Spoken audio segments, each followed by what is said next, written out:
शहाबुद्दीन का यूं हमें छोड़ के जाना, यह हमारा व्यक्तिगत तौर पे बहुत बड़ा क्षति है। और यह बात कहा था कौन? तो राजा सुप्रियो लालू प्रसाद यादव ने। लेकिन कठिनी और करने में कितना फर्क होता है, यह सब कुछ स्पष्ट हो चुका है। मैं आपको बता दूं कि अब 2024 लोकसभा चुनाव की घोषणा हो चुकी है और सिवान सीट से आरजेडी के तरफ से चुनाव लड़ रहे हैं अवध बिहारी चौधरी, जो कि आरजेडी के काफी कद्दावर नेता भी है। बहुत बड़ा नाम है उनका और लालू प्रसाद यादव की वह काफी करीबी माने जाते हैं। लेकिन टिकट किसे नहीं मिला? तो वो है हिना साहेब।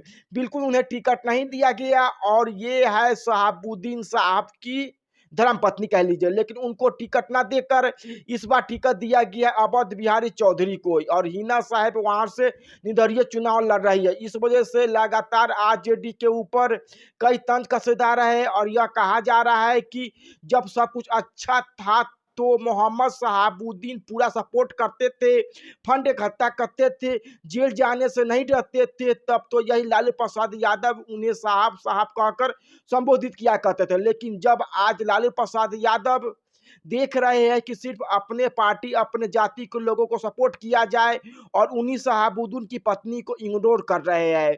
और यह इग्नोरेंस का बयान जो शहाबुद्दीन की पत्नी खुद लालू प्रसाद यादव को पर लगाया है। नमस्कार, मैं हूं कुणाल किशोर, आप देख रहे हैं जी न्यूज 11। मैं आपको बता दूं कि सिवान का सीट 8 कर हॉट सीट बना हुआ है, क्योंकि वहां से इस बार आरजेडी के टिकट पर चुनाव लड़ रहे अवध बिहारी चौधरी। अवध बिहारी चौधरी कोई ऐसा नहीं कि उस नाम से अछूता हो, कोई बिहार के राजनीति में बहुत बड़ा नाम है उनका, आरजेडी के बहुत बड़े वह नेता भी है, बहुत गद्दावर नेता है। लेकिन चूंकि वहां से हिना साहब को टिकट न देना कहीं ना कहीं मुसलमानों के हृदय पे उठारा घाट करना जैसा लग रहा है, क्योंकि मुसलमानों के बहुत बड़े नेता माने जाते हैं मोहम्मद शहाबुद्दीन। और आज भी उनकी पकड़ बताई जाती है सिवान, गोपालगंज और उस आसपास के एरिए में।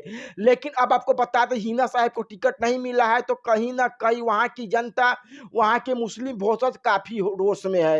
एमवाई का यह समीकरण टूटता हुआ बिखरता हुआ नजर आ रहा है दोस्तों, क्योंकि अब सिवान लोकसभा सीट से चुनाव लड़ रहे अवध बिहारी चौधरी और उसी सीट से वही लोकसभा सीट से चुनाव लड़ रही हिना साहेब, वो भी निर्दलीय। जाहिर सी है कि अब मुसलमानों को कहीं ना कहीं बहुत सारा ज्यादा दुख हो रहा है। कहीं ना कहीं हिना साहब भी बहुत दुखी है। वह कही भी रही थी एक बयान में, जब साहब थे तो यह लोग सर पर बैठा कर रखते थे, लेकिन आज साहब नहीं है तो यह लोग इग्नोर करते हैं, यह लोग ध्यान नहीं देते हैं। और यह हिना साहब तब से लोस्ट है जब इनके समर्थकों ने कहा था कि इन्हें राज्यसभा भेजा जाए और लालू यादव ने इन बात को इग्नोर करते हुए अपने बेटी मीसा भारती को राज्यसभा भेज दिया था। और तभी से यह नाराजगी चल रही थी। बीच में एक खबर आई थी कि लालू यादव कोशिश भी कर रहे हैं कि सीमांत लोकसभा से उन्हें टिकट दिया जाए, लेकिन इस बार हिना साहब मन बना चुकी थी कि वह निर्दलीय चुनाव लड़ेगी और इस एमवाई समीकरण को तहस नहस करके रख देगी। और ऐसा ही कुछ देखने को मिल रहा है। इस बार वह निर्दलीय चुनाव लड़ने की घोषणा कर चुकी है और निर्दलीय चुनाव अगर वह लड़ी तो इससे आप समझ सकते हैं कि कितना बड़ा नुकसान हो सकता है आरजेडी को।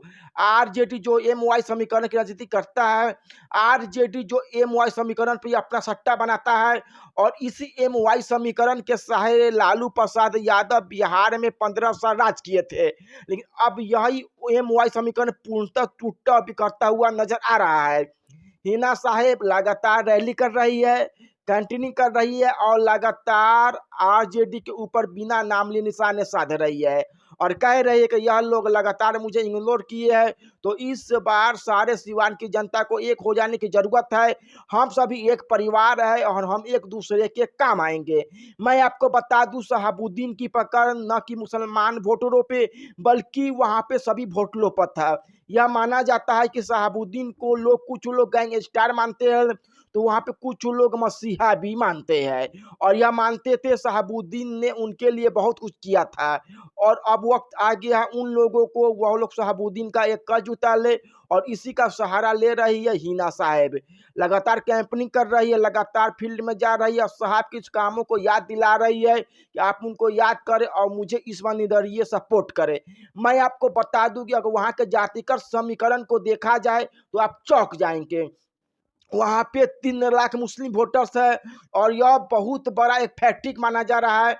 अगर यह 3 लाख मुस्लिम वोटर्स कहीं मोहम्मद शामीम को याद कर लिया जाए, कहीं मीना साहब की बातों में आ गए, तो फिर आरजेडी का बहुत बड़ा झटका लग जाएगा, नुकसान होगा।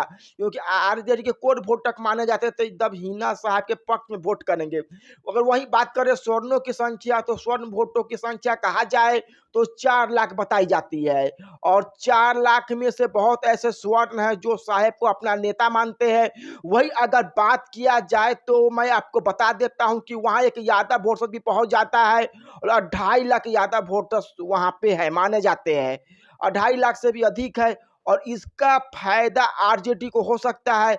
लेकिन कहीं ना कहीं बाकी सारे वोटर जो है वह कट रहे हैं। और वहीं कुशवाहा वोटर की संख्या कहा जाए तो 1,25,000 बताई जा रही है और वहां 2,50,000 वोटर्स ईबीसी के माने जाते हैं। तो इस तरीके से देखा जाए तो अभी बहुमत बनाए हुए नजर आ रही है हिना साहेब, क्योंकि इनके पास इनके कोर वोटर 3 लाख है।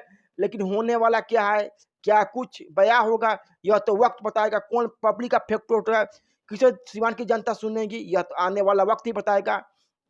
क्योंकि इससे पूर्व भी 2 बार चुनाव लड़ चुके हिना साहब और दोनों बार चुनाव हार चुकी है।